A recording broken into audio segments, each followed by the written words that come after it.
apakah salah jika kita minta seorang bersumpah jika pengakuan yang dia ucapkan agak meragukan kita? Sebenarnya tadi sudah dijelaskan, saudara. Satu orang yang percaya kepada Tuhan, mestinya dia punya integritas. Tidak harus mengikut sertakan Tuhan dari apa yang dia ucapkan. Karena memang ya, katakan ya. Tidak, katakan tidak.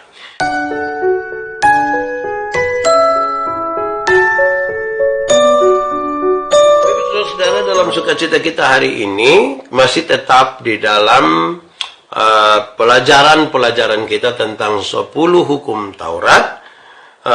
Untuk malam hari ini kita sampai pada hukum yang ketiga. Karena itu pembacaan kita terambil dari kitab Keluaran pasal 20 ayat 7. Keluaran pasal 20 ayat 7. Saya akan baca buat kita semua, saudara-saudara. Keluaran pasal 20 ayat 7.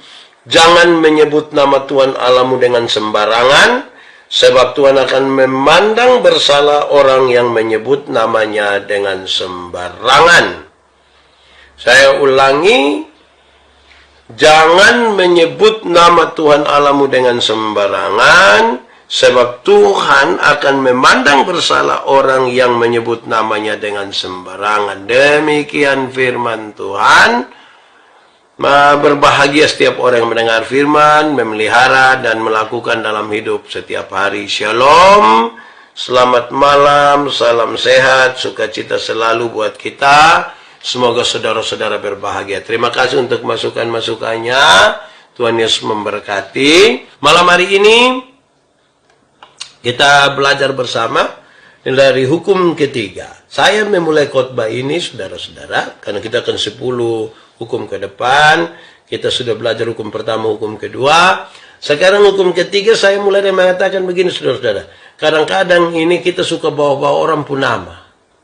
Bawa orang punama tuh misalnya begini. Kalau dorang pergi ke ini mau beli ayam di pasar, terus dorang tanyain ayam harga berapa? 100.000. Oke, kok siapa yang beli? Aduh, ini pendeta Yandi yang beli. Wih, nanti dong kas turun sedikit. Jadi kas turun sedikit. Bawa-bawa nama. Ada yang dia dekat dengan gubernur, dia jalan-jalan bawa gubernur pun nama. Ada yang dekat dengan presiden, dia jalan-jalan bawa itu. Padahal mungkin gubernur, presiden, wali kota, bupati tidak ada maksud untuk itu. Tapi kayak bajual nama. Saya kira kita akan melihat ini di sekitar halal itu, saudara-saudara, supaya kemudian kita coba renungkan dan kita pakai itu dalam hidup kita. Keluaran 20, jangan menyebut nama Tuhan Allahmu dengan sembarangan, karena Tuhan akan memandang bersalah orang yang menyebut namanya dengan sembarangan. Saya ingin mulai mengatakan, saudara, bahwa hukum yang pertama telah menyatakan, hukum yang pertama, jangan ada padamu Allah lain di hadapanku. Tuhan Allah harus disembah sebagai satu-satunya Tuhan. Di hukum yang pertama itu. Tuhan harus disembah sebagai satu-satunya Tuhan. Tidak boleh ada yang lain. Hanya Tuhan Allah. Ya, di hukum yang kedua, saudara-saudara, menyatakan bahwa ia harus disembah dalam roh dan kebenaran. Dia harus disembah dalam roh dan kebenaran. Karena itu tidak ada satupun yang dapat menggantikannya. Tidak ada satupun yang dapat menggantikannya. Patung-patung, karya seni, apapun tidak boleh menggantikan Tuhan. Tidak boleh. Nah, di dua hukum itu kita sudah tahu itu. Tidak boleh ada yang lain. Di hukum yang kedua, karena harus disembah dalam roh dan kebenaran, karena Allah itu roh, maka tidak boleh digantikan dengan apapun. Di hukum yang ketiga, saudara-saudara, hukum yang ketiga sebenarnya dia ingin menekankan dan menjelaskan secara khusus siapa yang harus disembah. Siapa yang harus disembah. Siapa yang harus disembah itu penting untuk menegaskan yang pertama, yang kedua tadi. Siapa yang harus disembah ini harus dipahami pertama, saudara, bahwa nama Allah itu menggambarkan wataknya yang kudus. Nama Allah itu menggambarkan wataknya yang kudus. Secara sepintas, saudara, kalau kita baca hukum ini atau kita menghafal hukum ini, secara sepintas nampaknya hukum ini hanya sekedar petunjuk untuk melarang. Petunjuk untuk melarang penggunaan kata-kata yang kasar, jangan pakai Tuhan Allah pun nama, begitu. Tetapi sebenarnya dia mempunyai tujuan yang lebih luas dari sekedar itu. Dia punya tujuan yang lebih luas dari sekedar itu. Supaya kita coba renungkan dan kita coba pahami. Kalau kita lihat saudara-saudara, nama-nama dalam Alkitab yang disebutkan oleh Tuhan kepada umatnya, kepada kepada orang-orang yang dipilihnya, itu dipilih dengan teliti, dengan maksud-maksud tertentu. Nama menggambarkan kepribadian dan watak individu. Nama menggambarkan kepribadian dan watak individu. Ya, kalau kita di Sabu misalnya, di Sabu tuh ada orang nama Julius. Orang biasa panggil dia Medoke. Medoke Liu, artinya pendiam. Jadi, dia sebut, dia tenang begitu. Tenang. Nah, bayangkan kalau beta yang nama pendiam baru beta, menurut saudara saya ini cerewet kok pendiam Nah, begitu. Jadi nama itu menggambarkan dia pun watak, dia pun tingkah laku semua. Nah, Tuhan Allah memilih mereka sekaligus nama-nama itu menggambarkan watak mereka. Tuhan memilih nama-nama nabi misalnya menggambarkan kepribadian dalam jabatan mereka. Misalnya, saya pakai contoh Yesaya berarti keselamatan dari Tuhan. Yesaya. Jadi waktu menyebutkan Yesaya, orang tahu Yesaya, ini keselamatan dari Tuhan. Gitu dia arti nama. Harusnya itu juga yang ditunjukkan. Nah, masing-masing pikir dia pun nama sudah. Masing-masing pikir dia pun nama. Nah, yang bagus ini kan orang Sabu misalnya kalau dia panggil bilang Ama, kan itu bapak toh. Mestinya kasih tunjuk bapak pun sifat yang baik. Ina, panggil Ina itu kan mama. Tapi bukan dia mau sebut yang terlalu tua, begitu. Ini Ina. Karena sifat-sifat keibuan tuh mesti ada lah, kira-kira begitu.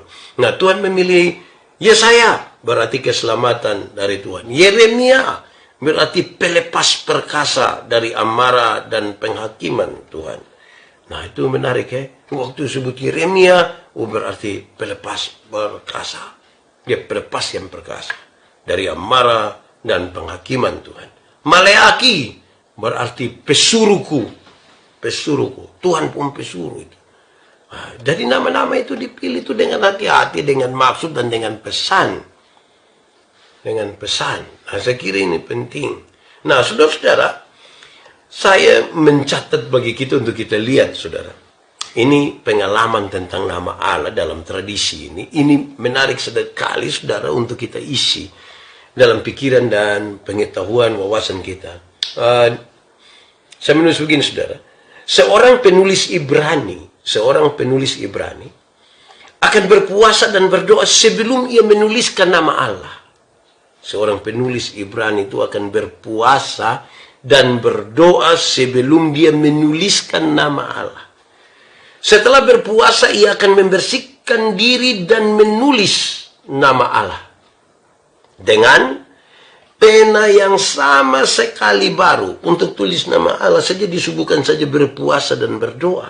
Tapi as itu dia mandi baik-baik, dia bersihkan diri baik-baik, baru dia tulis nama Allah pakai pena yang baru. Tidak boleh pena yang sudah dipakai. Penanya memang harus benar-benar baru. Dan setelah dia sudah pakai itu, sudah tulis habis nama Allah, maka pena yang dipakai itu mesti dibakar. Demikian juga pakaian yang dia pakai. Wih, saudara bayangkan ini, kalau mau tulis nama Allah, saya mesti puasa berdoa, habis tulis nama Allah, pena yang tadi yang baru-baru tulis nama Allah tuh langsung dibakar, pakaian yang dipakai oleh penulis Ibrani pun langsung dibakar. Ini sekaligus penulis membersihkan diri dan mengambil pena lama untuk menuliskan kalimat-kalimat selanjutnya selain kalimat tulisan tentang Allah. Nah, ini penting, saudara. Bayangkan kalau kita pahami ini, kita makin memahami sesuatu di sini. Betapa nama itu dijaga karena menggambarkan dia punya watak di situ. Nah, ini yang penting sekali buat kita untuk kita pahami dia pun konteks di situ. Karena itu saudara-saudara, kehormatan dan kekudusan nama Allah dalam benak mereka tidak mungkin dinyatakan secara sembarang. Tidak mungkin, tidak boleh. Kekudusan nama Allah itu mesti dijaga. Dia harus disampaikan lebih agung. Dia mesti disampaikan lebih baik. Karena kita taruh di sini. Dia dihormati, dia sangat agung, dia luar biasa. Jangan sebut dengan sembarangan. Tidak boleh. Nanti Tuhan akan memandang bersalah. Tuhan memerintahkan kepada Adam di Taman Eden untuk memberi nama kepada binatang-binatang dan menguasai mereka, tetapi manusia tidak pernah sepenuhnya memahami nama Tuhan. Manusia bisa kasih nama binatang-binatang, bisa nama separuh juga ganti nama, separuh ke saya nama Joseph panggil Yandilai. Ada yang nama Yakobus, orang panggil aku tapi suruh panggil Jeko lagi. Ada yang nama Maria, suruh dipanggil Manohara lagi. Ini aneh lah. Tapi ini untuk Tuhan punya, kita tidak bisa paham lebih baik.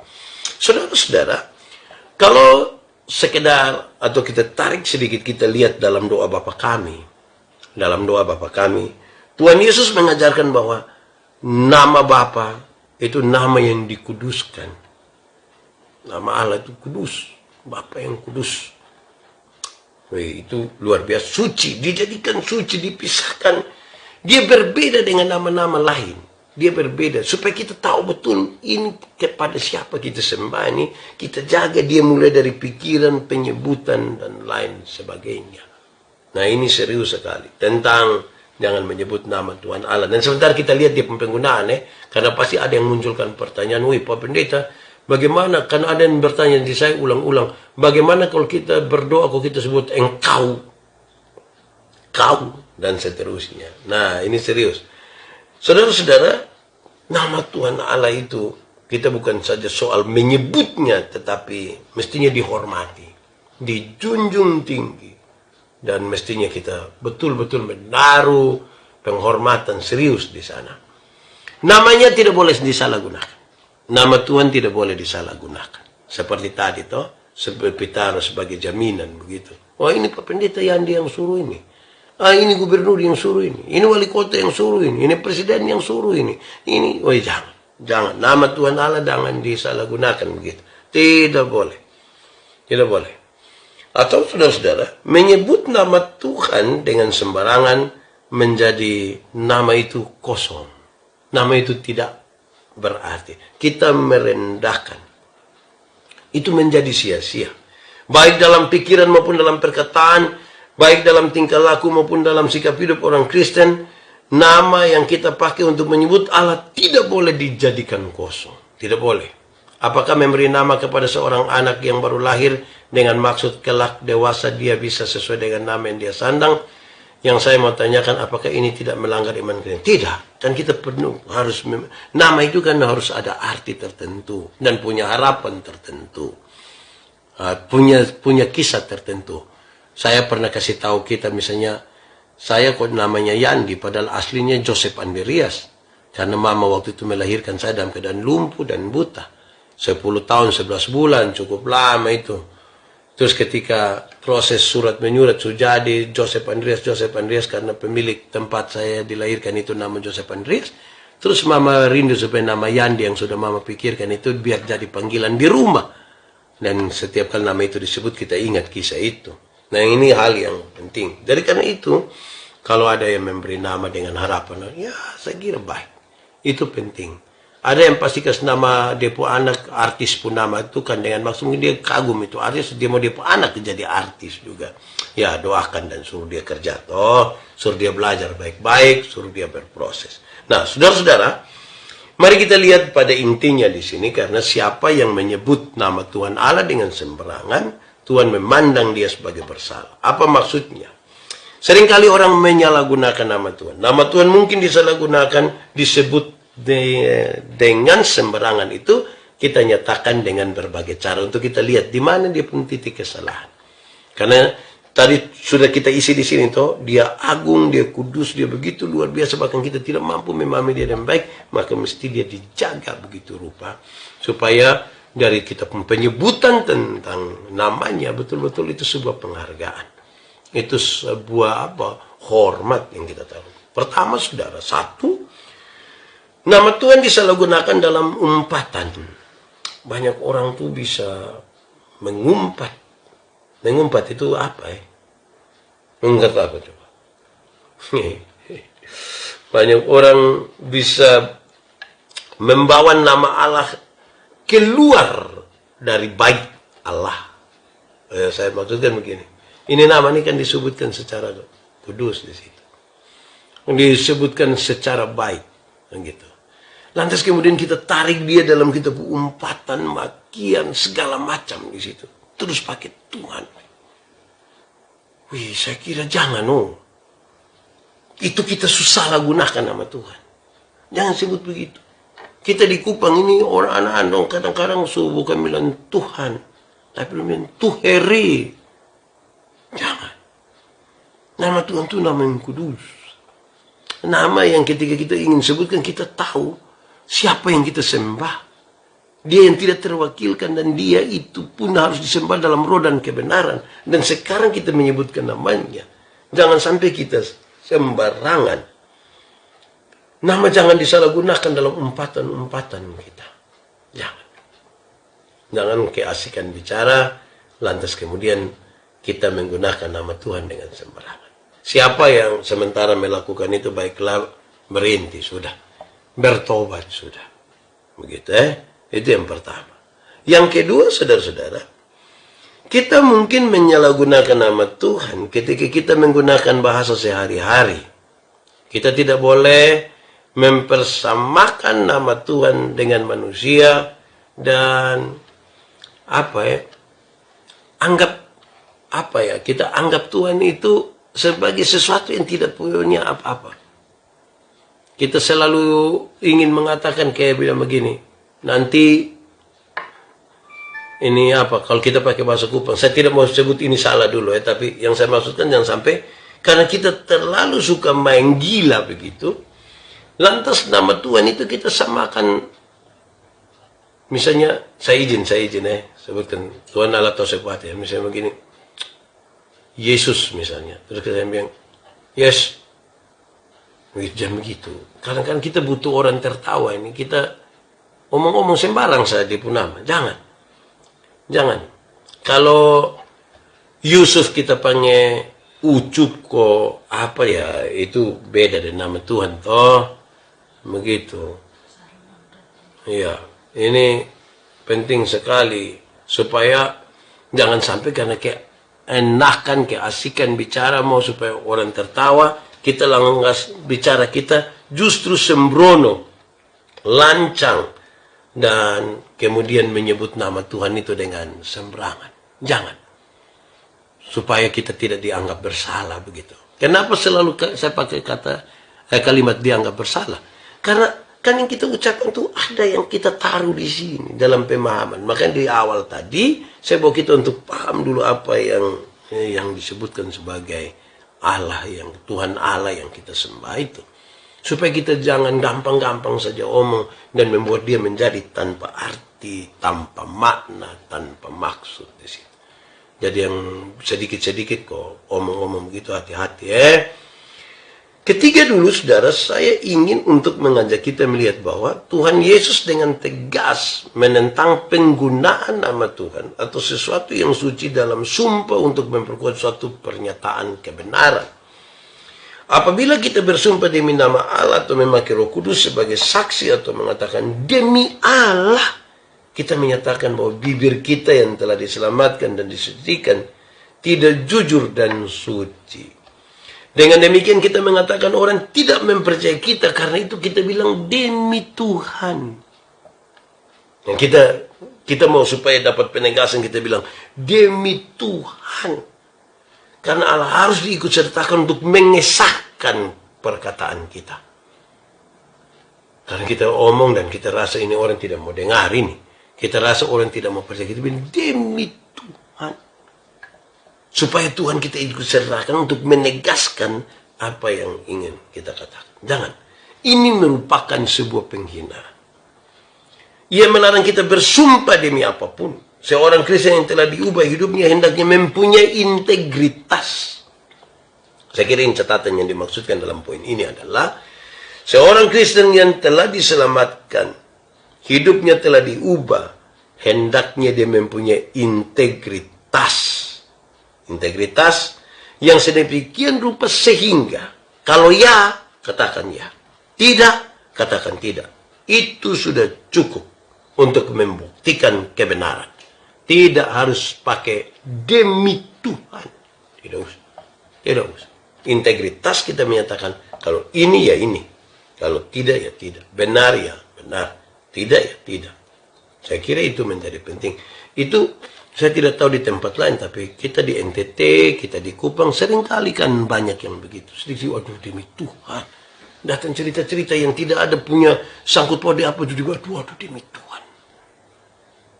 Ini hati-hati supaya kita taruh pada dia pun tempatnya. Jadi sebenarnya bukan dia bilang tidak boleh menyebut nama Tuhan, tapi ditambahkan situ, jangan menyebut nama Tuhan yang sembarangan. Supaya ketika kita menyebutnya ada artinya, ada maknanya, tetap ada pengagungan, ada kehormatan di sana. Saudara-saudara, keempat, saya ingin mengajak kita untuk memahami bahwa kita menyebut nama Tuhan dengan sembarangan, dengan menajiskan hal-hal yang suci yang telah dikuduskan di dalam namanya. Mengejek orang yang sudah dipilih Allah sebagai umatnya dan mencemarkan hari yang telah dipilih sebagai harinya, berarti mencemarkan dia. Saya maksudkan di sini begini. Kadang-kadang kan kita misalnya tahu bahwa ada sesuatu yang Tuhan sudah pilih. Ada orang-orang, misalnya saya tidak untuk menegaskan apa yang menjadi bagian saya sebagai seorang hamba Tuhan. Tetapi orang-orang yang Tuhan urap itu sebagai satu orang yang manusia yang mungkin tetap pun akan bersalah. Lantas kemudian kita jangan kemudian karena kesalahannya, lantas kita menyebutkan nama Tuhan, seolah-olah Tuhan telah menjadi salah pilih terhadapnya. Jangan. Jangan kemudian Tuhan yang dipersalahkan karena hal ini. Sepertinya Tuhan salah perhitungan. Sepertinya Tuhan tidak tepat dalam mengambil keputusan untuk memilih seseorang. Jangan. Jangan Tuhan dilibatkan di situ. Manusia punya kelemahan. Tetapi jangan kemudian Tuhannya yang disalahkan. Namanya yang disebutkan sembarang. Karena kita ini dekat dengan itu, saudara. Kita ini satu orang Timur salah, saya semua langsung rame-rame. Dasar Timur ku. Satu orang rote waman terputar-terputar dan bilang, otak rote. Padahal satu orang. Satu laki-laki dewasa jalan siang-siang bawa ayam jantan satu. Kita tanya orang mana? Dia bilang sabu. Hai, jangan langsung begitu. Karena kebiasaan-kebiasaan begini kemudian nanti ada orang yang ketika dia menyembah Tuhan, lantas ada orang-orang yang tidak peduli dengan penyembahan kepada Tuhan, justru mengejek, justru menyebut nama Tuhan dan sembarangan. Jangan. Itu tidak baik. Saya kira catatan lebih kepada orang-orang yang suka menggugat dan suka bikin sembarang tentang nama Tuhan yang kita sembah itu. Jangan. Kelima, saudara-saudara, menghujat nama Tuhan dengan menggunakannya untuk tujuan komersial. Kita menyebut nama Tuhan Allah ini dengan sembarangan. Salah satunya adalah, di sini saya catat buat kita adalah, kita pakai nama Tuhan untuk tujuan komersial. Jangan. Kita pakai Tuhan pun nama ini untuk cari uang. Jangan. Jangan tujuan kita di situ. Bahwa oleh karena satu hal dalam pimpinan dan penyertaan Tuhan, lantas kita dapat uang di situ, tidak apa-apa. Tapi jangan kita jual nama Tuhan untuk dapat uang. Jangan. Kita ini bisa jual nama Tuhan itu dengan banyak hal. Dengan banyak cara. Apalagi kami yang tiap hari Om Tuhan pun nama. Bisa saja kami keliru. Untuk satu saat seolah-olah Tuhan yang dibicarakan. Tapi justru itu kita pakai untuk kepentingan dapat uang. Komersil sekali. Jangan. Itu kita menyebut namanya dengan sembarang. Kosongkan nama itu. Kan tujuannya hanya semata-mata untuk sesuatu yang sangat materialistik. Kan kita menyembah Tuhan bukan untuk hanya soal-soal itu. Tuhan yang kita sembah itu bukan sekedar untuk hal itu. Jadi jangan sampai Tuhan kita bawa masuk ke dalam apa yang menjadi tujuan-tujuan komersial kita semata. Jangan. Kalau tidak nanti kasihan. Kita sebut nama Tuhan dan sembarangan.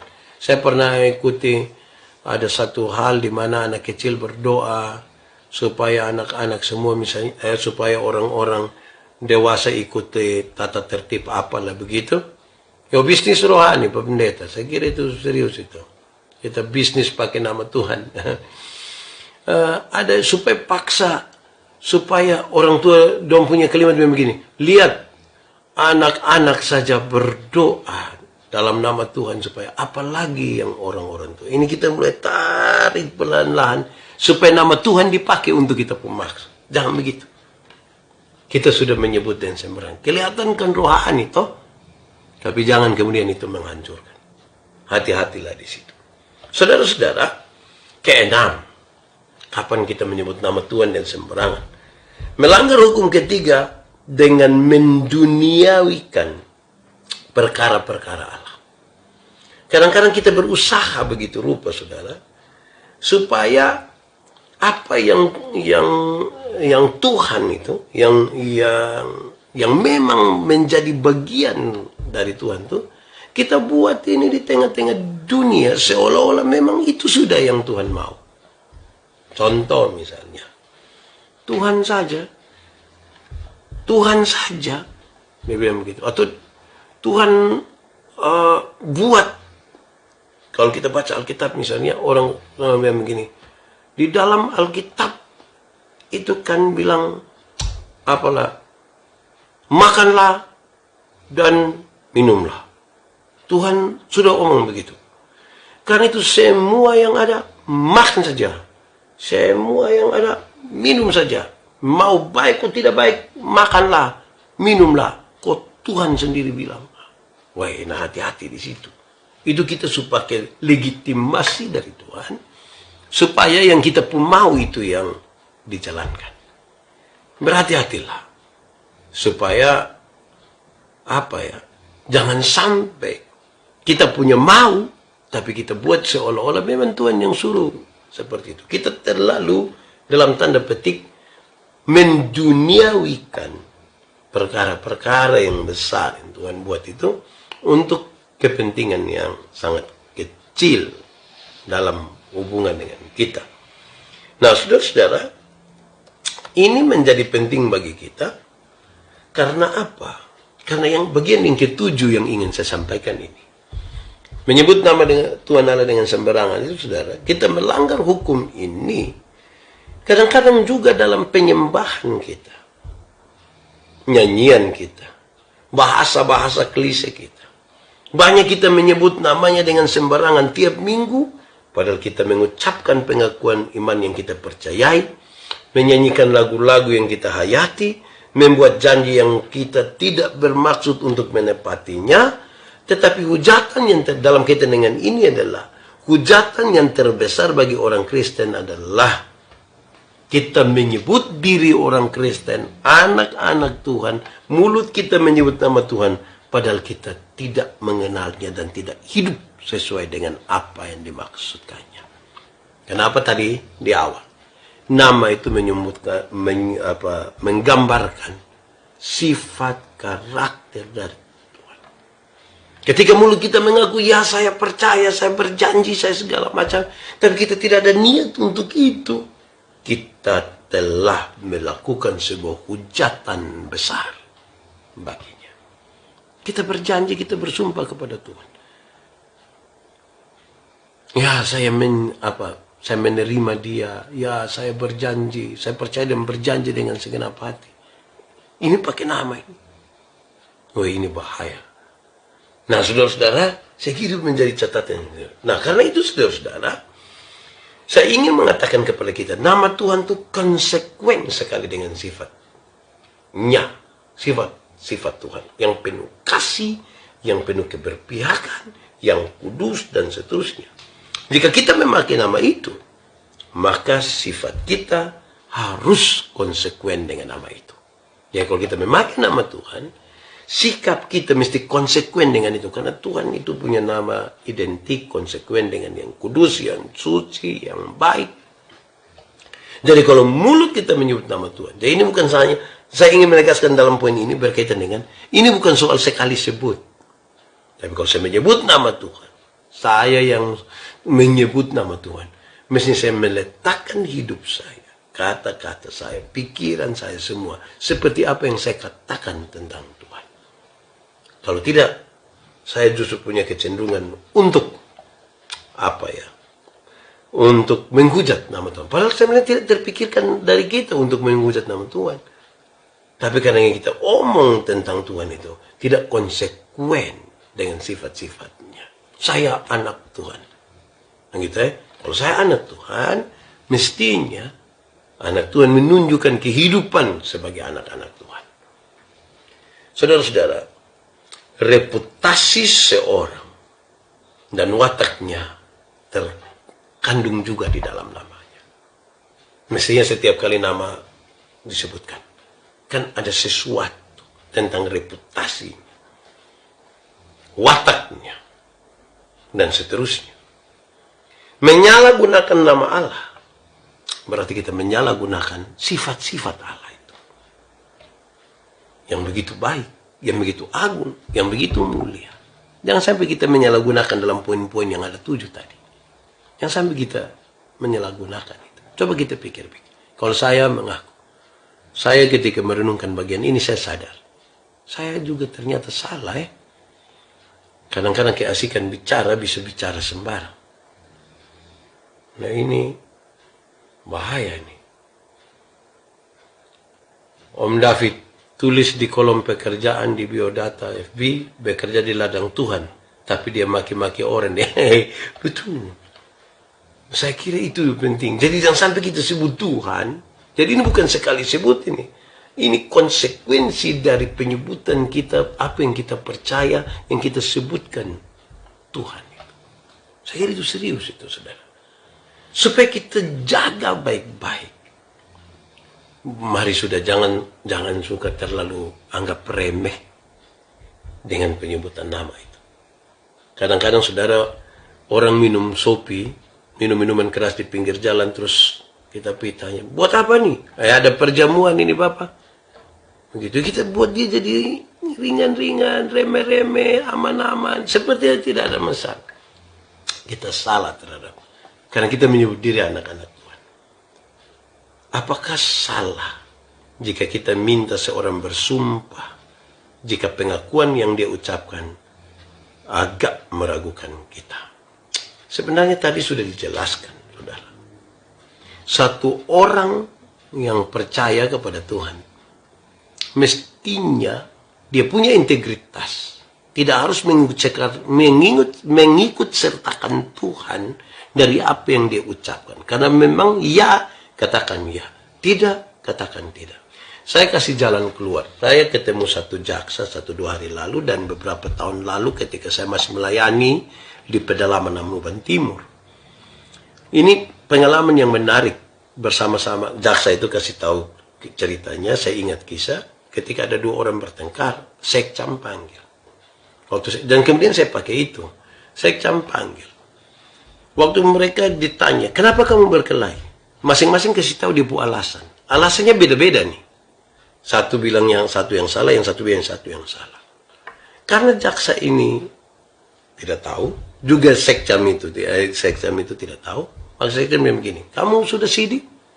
Dalam gereja kami kenal sidik. Sidik itu adalah waktu dimana kita mengaku iman untuk menjadi saksi Kristus, mau untuk secara aktif menjadi saksi Kristus. Lalu Tanya, kamu sudah sidi? Sudah. Oke. Sekarang kamu masing-masing berdoa. Engkau berdoa untuk menyatakan engkau pembenar itu kepada Tuhan. Engkau juga berdoa untuk menyatakan engkau benar itu kepada Tuhan. Boy, dua-dua orang langsung begini, minta maaf, Bapak. Minta maaf. Saya tidak berdoa, Bapak. Saya tidak berdoa. Saya kasih tahu saya salah, Bapak. Kira-kira begitu ya maksudnya. Tidak harus kita suruh dia bilang, bersumpah sekarang. Lu yang benar atau lu yang benar. Jangan. Pak Jaksa kemarin itu bercerita begini. Ketika dia menerima ini orang dengan baik, bicara dengan baik, pas mau pemeriksaan, waktu mau berita acara, Pak Jaksa bilang, silakan Anda berdoa.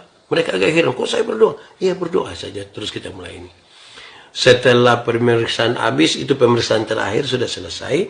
Terus satu hari ketika Pak Jaksa pergi ke kantor, ini orang yang terperiksa itu ada. Terus mereka mau ketemu jaksa. Dia tanya, untuk apa ini? Waktu ketemu Jo, orang yang bikin Pak Jaksa, kami mau datang kasih tahu yang sebenarnya. Bukankah pemeriksaan sudah selesai? Tidak, Bapak. Kemarin setelah kami berdoa itu, kami sepertinya merasa tidak aman betul. Makanya kami datang kasih tahu Bapak, persoalan yang benar itu begini. Jadi kalau masih ada kemungkinan untuk rubah ini berita acara, ini yang benar nih seperti itu. Jadi sesungguhnya, jadi terus Pak Jaksa bilang begini, saya sudah tahu kamu menipu sejak awal. Tapi saya mau supaya sebagai orang percaya, sebagai orang Kristen, kamu menyatakan yang benar itu benar. Jadi yang bagus di situ bukan karena mereka pernah menipu, tetapi mereka menyadari sesuatu. Mari kita jujur saudara bahwa kita bukan tidak pernah melakukan kesalahan. Mungkin kita tidak pernah menipu. Jangan. Kita ini pasti pernah melakukan yang salah. Tapi kejujuran untuk kembali pada yang benar itu yang penting. Jangan supaya kita bersumpah. Jangan. Tapi kita ajak orang untuk dia makin memahami bahwa jangan untuk menegaskan sesuatu mesti kita libatkan Tuhan. Dan tadi seperti kita mau melibatkan Tuhan untuk menegaskan sesuatu yang kita nyatakan, padahal sebenarnya orang-orang yang sudah diselamatkan, dia mesti punya integritas untuk ya dikatakannya, untuk tidak katakan tidak. Jadi bukan soal pernah jatuh atau tidak jatuh, bukan dosa atau tidak dosa, tapi dia mengatakan yang benar itu begini, yang benar itu begini, yang benar itu begini. Saya kira itu lebih penting, itu lebih baik, supaya kita bisa menyelesaikan. Untuk apa kita bertahan dalam sebuah kesalahan? Yang salah hendaklah kita katakan salah, itu cukup. Itu selebih dari itu sudah iblis yang kerjakan. Yang benar katakan saja benar. Saya kira ini hal yang penting. Karena kita mengaku dari mulut kita, dia Tuhan yang kita sembah. Itu harus tergambar dalam hidup kita. Karena mulut saya mengatakan Tuhan. Kalau tidak kan mulut yang mengatakan Tuhan itu menjadi sia-sia. Menjadi sia-sia kan. Karena masa kau mulutmu mengatakan Tuhan, tapi kehidupanmu tidak mencerminkan, tidak menggambarkan sifat-sifat Tuhan yang kudus itu dalam hidupmu. Saya kira itu begitu penting.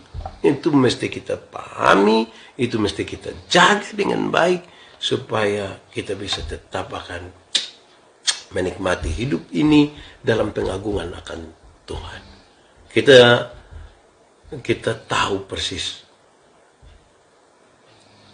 Bapak, yang saya mau tanya bagaimana kalau ibu gembala ada masalah di rumah tangga, muat di story WA, orang semua baca, itu baik atau tidak baik? Sama saja. Saya kira begini, saya tidak ingin mengatakan sesuatu penilaian, tapi Tuhan itu lebih suka melihat hati, motivasi sebenarnya. Motivasi apa kita buat di sana? Motivasi apa kita buat? Itu paling penting. Sebab semua yang kelihatan baik, jangankan masalah, yang kelihatan baik saja belum tentu dibangun di atas motivasi yang benar. Belum tentu. Karena itu motivasi. Satu, motivasi itu lebih penting. Yang kedua, kalau masalah itu masalah hanya soal suami istri, baiklah suami istri yang selesaikan. Tidak perlu semua orang menyelesaikan. Saya baru pimpin satu ibadah rumah tangga tadi. Iya Ibu Clemens call. Saya baru pimpin ibadah pemuda tadi. Saya bilang begini. Kita ini kadang-kadang tidak menyampaikan apa yang sesungguhnya baik. Ini kita pun status itu marah. Satu kali lalu omong tentang saya lu mati. Misalnya tulis begitu. Baca itu komentar di bawah. Orang Kupang kalau komentar itu mengerikan. injak, ceke, banting. Separuh yang sengaja baik-baik itu bilang, kenapa lai sayang? Akhirnya saudara-saudara, masalahnya tambah besar. Jadi saya tidak, orang mau buat story silahkan saja. Tapi punya dua catatan itu. Yang pertama, motivasi lebih penting. Kalau story itu, akun itu kan dia punya juga toh, dia mau taruh apa ya silahkan. Tapi sebagai orang-orang yang bertanggung jawab, motivasi itu paling penting. Apa motivasi kita? Kedua, kalau itu masalah, dan masalah itu masalah suami istri, baiklah. Itu diselesaikan suami istri saja. Saya kira itu yang paling penting buat kita. Terima kasih banyak buat semua.